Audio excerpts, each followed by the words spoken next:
जल का एक तो भिन्न ही विषय है। वहां तो त्रस भी जीव उत्पन्न होते हैं, त्रस भी जीवों की विराधना करते हैं। पानी की तो कर ही दी एक बूंद में कितनी मां? विज्ञान तो 36,000 कह रहा है, पर हमारा आगम असंख्यात जीव मानता है। एक पानी की बूंद में आपने कितना फेंका? गणित लगा लो, गणित लगा लो,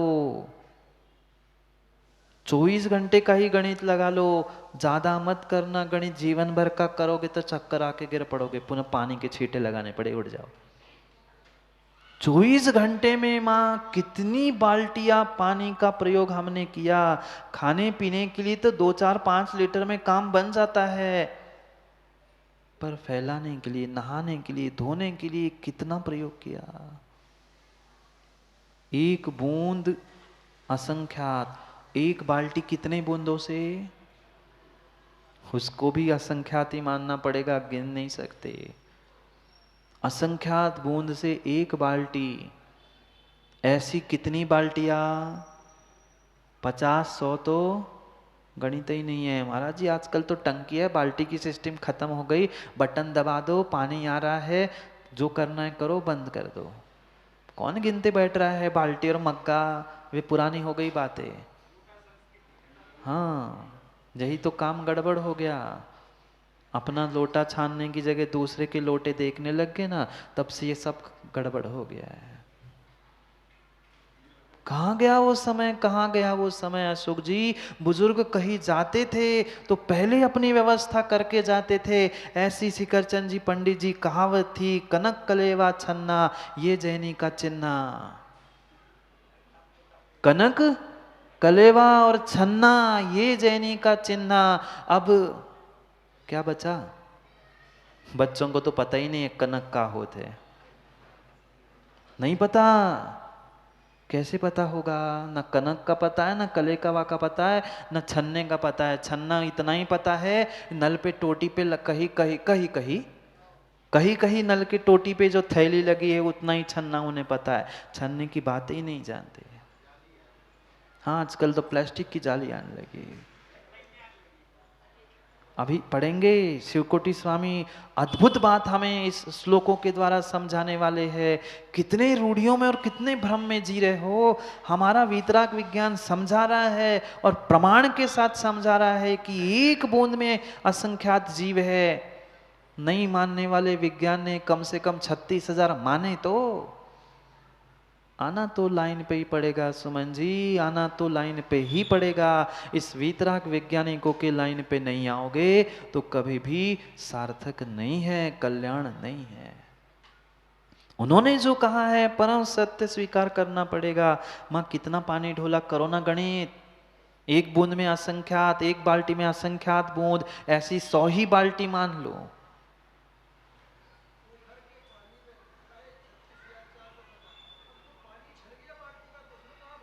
कौन से पानी में छन गया? कौन से बाल्टी में पानी छना? बहुत बढ़िया। ये नल से छना, नल में जो आपने टोटी में जो थैली टंगाई है, ये छन्ने की कौन से आगम में, कौन से आचार्य ने, कौन से तीर्थंकर ने व्याख्या की है? सुमन पंडित जी थोड़ा बता दीजिए।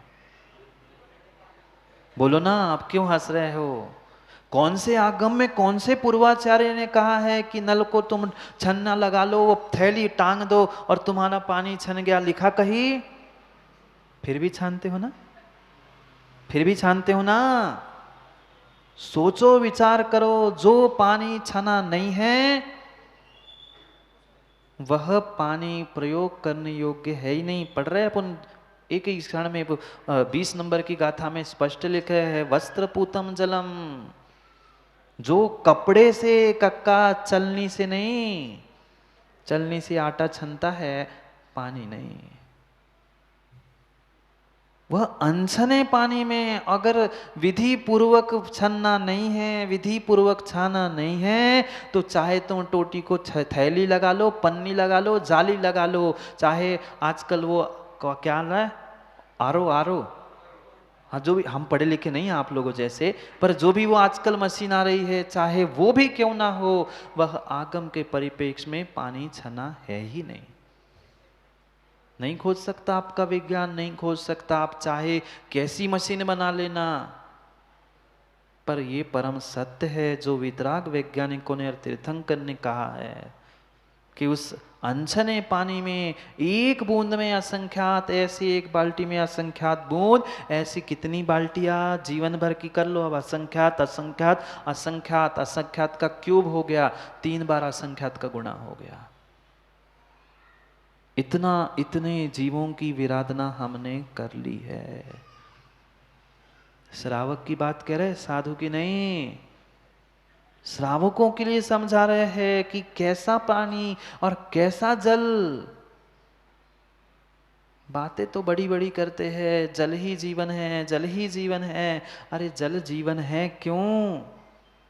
दोनों प्रकार से हमें समझना होगा। जल नहीं जाएगा तो ये प्राण चले जाएंगे, और जल अनावश्यक रूप से चला जाएगा तो वो प्राण चले जाएंगे।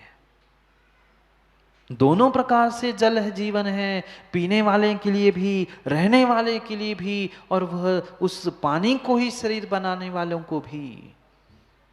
इसलिए कहा है जल ही जीवन है, ये जल ही जीवन है। कैसा प्रयोग करते हैं माँ? ऐसा विवेक पूर्वक करते हैं ना? इतना ही विवेक पूर्वक चम्मच चम्मच से प्रयोग करते हैं ना? और घी का, घी का बोलो ना महाराज जी, घी तो 500-700 रुपए किलो मिलता है, ये तो फ्री में मिलता है। कहीं भी जाओ, कहीं से उठाओ, कहीं भी फेंक दो भाई। उस घी के समान जैसे एक घी की बूंद, वह रोटी भी चिपड़ने के लिए माँ एकाच बूंद ज्यादा लग गई तो दूसरी रोटी उस पर घिस के चिपड़ ली। क्या हुआ? हंस रहे आप लोग? अरे देख, आंखें थोड़ी बंद होती है चौके में, हम तो सब देखते हैं। हाँ, ऐसी स्थिति है। धीरे से कहीं छींटा भी उड़ जाए तो कैसा माँ घी का प्रयोग करते हो? जिस कढ़ाई से तल लिया वो कढ़ाई धोने डाल दी। कितने ज्ञानी, कितनी ज्ञानी माँ है। उस कढ़ाई में पहले आटा खराब ना हो जाए, एक बूंद भी घी बर्बाद नहीं हो। क्यों? क्योंकि घी की कीमत है, उसमें तो जीव नहीं थे। अगर प्रासुक है तो, मर्यादित है तो, पर पानी में महाराज जी पैसों की कीमत है, प्राणों की किसको कीमत है? माँ उस कढ़ाई को आटे से पता नहीं क्या क्या क्या क्या करके पहुँच के फिर धोने डालते हो। एक बूंद वह घी बर्बाद नहीं हो जाए, फिर पानी कितना बर्बाद करते हैं। वह घी बर्बाद भी हो जाए, नष्ट भी हो जाए, तुम्हें पाप नहीं लग रहा था उतना जितना एक बूंद पानी बर्बाद करने में लग रहा था। आज तक कितना पानी बर्बाद किया? प्रयोग नहीं पूछ रहा हूँ, प्रयोग तो बहुत कम करते हो, और पाप फेंकने के लिए और पता नहीं किस किस कामों के लिए कितना बर्बाद करते हो। घंटों घंटों नल चल रहे हैं, घंटों घंटों बोरिंग चल रही है, घंटों घंटों मशीन चल रही है। क्या होगा? विचार करने जैसी स्थिति है कि आज तुम्हें खूब, तुम अपने आप को धर्मात्मा मान लेना, पर जो छने पानी का प्रयोग नहीं करता वह गुड्डा भैया धर्मात्मा है ही नहीं है। और एक अच्छी बात पूछ लो, आप लोग अभिषेक पूजा करते हैं ना? कभी कभी तो करते ही होंगे संजीव भाई, कभी कभी करते हैं। जब भी करते हैं धोती दुपट्टे भी पहनते होंगे, पहनते हैं ना? धोती दुपट्टे पहने थे वह प्रमोद भाई, धोती दुपट्टे जो आपने धो के डाले थे वह प्रासुक पानी से धोए थे? माँ सोले के कपड़े, सोले के कपड़े छू छू छू छू, दूर हो सोले के है, आपने छनकर प्रासुक करके पानी को डाला था? अनछने पानी से प्रासुक किए गए, शुद्ध किए हुए वस्त्र सोले के 3 काल में सुमन शास्त्री हो नहीं सकते। सुनो ना, अब आप ही ने कहा है महाराज जी सुना लो, तो सुना रहा हूं। मैं तो कक्का बैठा था ऊपर, वे आप सब आते हो श्रीफल लेके, महाराज जी चलो सुना दो, सो सुना रहा हूं। मुझसे लड़ने नहीं आना। अब यहां विषय है तो सुनना तो पड़ेगा। अगर आपने अनछने पानी से, बिना प्रासुक किए पानी से अगर कपड़े डाले हैं, माँ वे सोले के वस्त्र है ही नहीं है। अब बोलो महाराज जी, मन शुद्धि, वचन शुद्धि, काय की शुद्धि, क्यों नहीं शुद्ध परिणाम हो रहे हैं, क्यों नहीं पुण्य प्राप्त हो रहा है? क्योंकि छोटी छोटी ऐसी हम भूल कर रहे हैं जिसके कारण से वस्त्र शुद्धि नहीं है, द्रव्य शुद्धि नहीं है, स्वभाव शुद्ध भी हो नहीं सकते, हो ही नहीं सकते, हो ही नहीं सकते। भाई जीवों के कलेवर को तुमने सुखाया है, वह पानी सूख गया ना। 48 भले ही छने पानी से किया है, माँ 48 मिनट में अगर कपड़े सूखे नहीं हैं और थोड़े से भी गीले रह गए तो गया काम से 16। हम भी गए और जो सब घर परिवार छोड़ के साधु बन के वह एक बार आहार ग्रहण करते हैं, हमने उनके भी हाथ में मन शुद्धि महाराज जी, वचन शुद्धि, काय की शुद्धि। गाड़ी पे जूते चप्पल पहनकर, धोती पहन के घूम रहे हो, ढाल दिया 3 लोग के नाथ पे कलश और कह रहे भगवान जय जय नाथ परम गुरु होए, मेरा कल्याण होए, मेरे पाप कट जाए। वही तो बड़ा पाप कर लिया और क्या कल्याण कर रहा है? क्यों नहीं अतिशय हो रहे हैं? वही भगवान, वे ही आदिनाथ, वो ही भक्तांबर, सब कुछ वही है, पर भाव तो वही नहीं है। पाप तो कम करो। जूते चप्पल, गाड़ी पे घूमने वाले, काय के सोले वाले, जीवों को कुचल के जा रहे हो और तुम सोले के मान रहे हो। नहीं है। कम से कम देव शास्त्र गुरु को तो बख्श दो। आपको जो करना है कर लो पप्पू भाई, कम से कम देव शास्त्र गुरु को तो बख्श दो। छना पानी, प्रासुक पानी ही ग्रहण करने योग्य है, अन्य कोई भी पानी ग्रहण करने योग्य है ही नहीं। मैं नहीं कह रहा हूँ मुझसे लड़ने मत आना माताओं, क्षमा कर देना। मैं तो माँ कहता हूँ, यहाँ जो लिखा है मैं वही पढ़ सकता हूँ, आगम के बाहर की चर्चा नहीं करना। यहाँ शिवकोटि स्वामी रत्नमाला ग्रंथ में 20 नंबर की श्लोक में कह रहे हैं कि कैसा जल जीवन है, क्यों उसको हमें जीवन मान के प्रयोग करना है। उस घी की एक बूंद के समान उसका प्रयोग होने की आवश्यकता है। सब समय बदल गया है, सब समय बदल गया है। वह न कनक बचा, न कलेवा बचा, न छन्ना बचा। सब मिलके जाके चाट रहे हैं उस होटल में। हाँ ऐसे ही है। कहीं बाहर बुलाया जाता था कक्का तो पहले आटा जाता था। याद है पुरानी बातों, बुजुर्ग माताओं से पूछ लो, अब तो पता ही नहीं है। कहीं अन्य स्थानों पर बुलावा होता था, भोजन करने के लिए बुलाया जाता था, तो संजीव भाई आटा घर से पीस के जाता था कि ये आटा है, इसका बना लेना, हम आएंगे, वो भी दिन में। आज न दिन न रात, न कनक न कलेवा न छन्ना, कुछ भी नहीं बचा, कुछ भी नहीं बचा। वह जेब में रुमाल रखी है, सबने रुमाल रखी है, सबके पास रुमाल है। क्यों सपन शास्त्री, रुमाल तो होगी। जो रुमाल जेब में रखते हैं किस लिए, किस लिए संजय भाई रुमाल है? नहीं मुझे नहीं चाहिए, मेरा तो त्याग गई है वस्त्रों का। रखा है जेब में रुमाल सुमन जी, हाथ में रखा, अच्छा किया। वह रुमाल किसके काम का, किस काम का? अब आप ही बताओ महाराज जी, क्या बताऊं मैं। वह रुमाल रखा है, जैसे वह रुमाल में आप क्या करते हैं, बता दूं क्या? मुंडी नीचे करने से क्या होना है, सब वही करते हैं। वे अपनी भी और बच्चों की भी नाक पोंछ के जेब में रख लेते हैं, जैसे अमृत है। नाक पोंछने के लिए, पसीना पोंछने के लिए वह इतना सा वह रुमाल रख सकते हो, पर जीवों की रक्षा करने के लिए छन्ना नहीं रख सकते। उसका वजन होता है, रुमाल का वजन नहीं होता, पर्स का वजन नहीं होता, कंघी का वजन नहीं होता, पर कह दिया हर से छन्ना रख लो साथ में। वो महाराज जी आजकल तो बिस्लेरी आती है ना, खोल दिया ढक्कन, डाल दिया अंदर। विचार करो हम कितने असंख्यात जीवों को गटक रहे हैं, कितने असंख्यात जीवों के शरीर पे डाल के उनके कलेवर से अपने शरीर को और वस्त्रों को शुद्ध मान रहे हैं। कहां से शुद्धि होगी, कहां से परिणाम शुद्ध होंगे, हो ही नहीं सकते।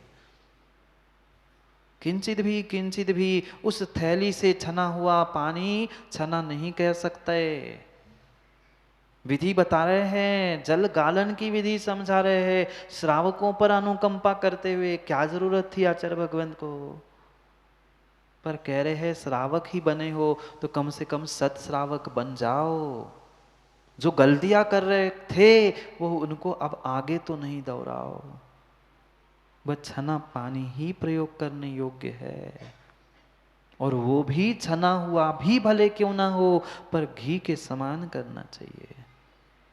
चिन्ह ही नहीं बचे आजकल, चिन्ह ही नहीं बचे। पहले बुजुर्ग कभी देख लिया जबलपुर वाले भैया, जो बुजुर्ग होते थे सर पे पगड़ी बांधते थे। आ गई टोपी, अब तो टोपी भी चले गई, पगड़ी भी चली गई। पहले बहुत लंबी पगड़ी बांधते थे। क्यों बांधते थे मुकेश भाई? उसके पीछे भी कारण था। जो जो आगम में हमारे पूर्वाचार्यों ने कहा, बुजुर्गों ने किया, उसके पीछे कुछ ना कुछ कारण था।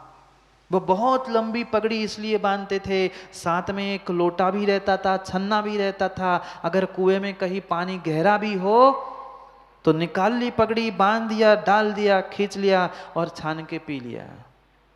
पगड़ी से नहीं छानते थे। आज के युवा कहते वो रुमाल से छान ले, जिससे नाक पहुंचते हो, पसीना पहुंचते, उससे छान के पी रहे नाक को गंदे।